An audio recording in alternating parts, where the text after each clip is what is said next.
ひな祭り、Dolls Festival, Girls' Day, 桃の節句、Peach Festival, ひなあられ、Colorful Rice Cracker, 白酒、 White Sake, ひし餅。Diamond-shaped rice cakes.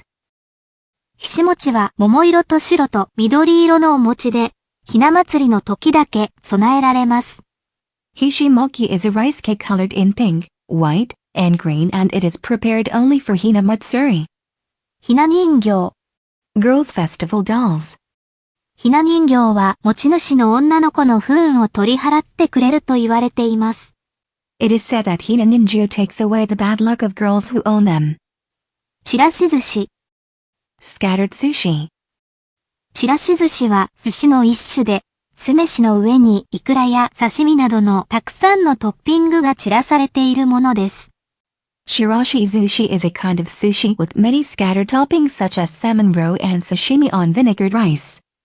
日本では3月3日にひな祭りというお祝いをします。In Japan, we celebrate Hina Matsuri on March 3rd. ひな祭りは日本の春を代表する伝統行事です。Hina Matsuri is a traditional and representative spring event in Japan. ひな祭りは桃の節句とも呼ばれ、桃のお祭りを意味します。Hina Matsuri is also called Momo no Seku meaning the Peach Festival. ひな祭りは女の子の成長と幸せを願う行事です。Hina Matsuri is an occasion to pray for young girls' growth and happiness. このお祭りは上味の節句とも呼ばれ、五節句の一つです。This festival is also called Joshi no Seku, one of the 5 seasonal festivals. 女の子のいる家庭では、ひな人形を飾って女の子の健やかな成長と幸せを祝います。Parents celebrate their daughter's healthy growth and happiness by displaying Hina Ninjo. 女の子のいる家庭では、平安時代の宮廷の衣装をまとった美しいひな人形を飾ります。Families with girls display beautiful dolls in Heian period court costumes called Hina Ninjo at home.